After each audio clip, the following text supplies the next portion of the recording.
ഞായറാഴ്ചയാണ്. പതിവ് പോലെ നമ്മൾ നിബിയോട് ഒരു ചോദ്യം ചോദിക്കാൻ പോവുകയാണ്. ഇത് ഡോക്ടർ വാസുകി IAS, ഇപ്പോഴത്തെ secretary of general education department ആണ്.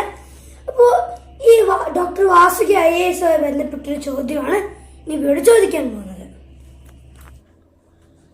നിബി കേട്ട് കാണാമല്ലോ. ഇതാരാണ്? Vasuki madam. Yes, doctor Vasuki IAS ആണ് ഇത്. അപ്പോൾ കലോത്സവം തുടങ്ങിയത്. ഉദ്ഘാടന ചടങ്ങിൽ മേഡവും ഉണ്ടായിരുന്നു. മേഡം അന്നിട്ടിരുന്ന സാരിയാണ് ഇത്. എങ്ങനെയുണ്ട് സാരി കാണാൻ? നല്ല സാരി. നല്ല സാരി. ഈ സാരി മേടിച്ച കടയ്ക്ക് ഒരു പ്രത്യേകത.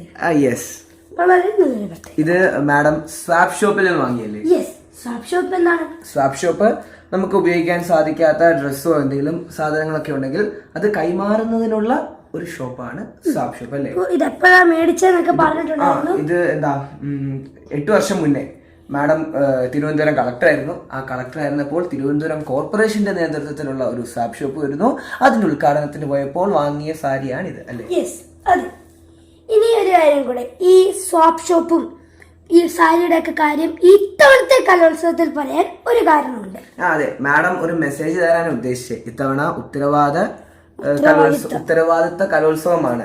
നമ്മളുടെ സാധാരണ ഒരു പ്രവണത എന്താ, നമുക്ക് ഉപയോഗിക്കാൻ പറ്റാത്ത ഇത്തരം സാധനങ്ങൾ അപ്പൊ തന്നെ എടുത്ത് വലിച്ചെറിയും. അതല്ല, ഇത്തരത്തിലുള്ള സ്വാപ്പ് ഷോപ്പുകളുണ്ട്.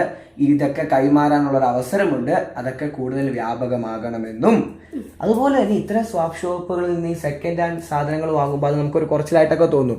അങ്ങനെയൊന്നുമില്ല. ഇതിപ്പോ ഒരു IAS കാരിയാണ് ഇത്തരത്തിൽ സ്വാപ്പ് ഷോപ്പിൽ നിന്നൊക്കെ സാധനം വാങ്ങി വന്നിരിക്കുക. അപ്പൊ ഇത് നമുക്ക് ചെയ്യാൻ സാധിക്കും, നമ്മളും ചെയ്യണം എന്നൊരു മെസ്സേജ് തന്നാണ്.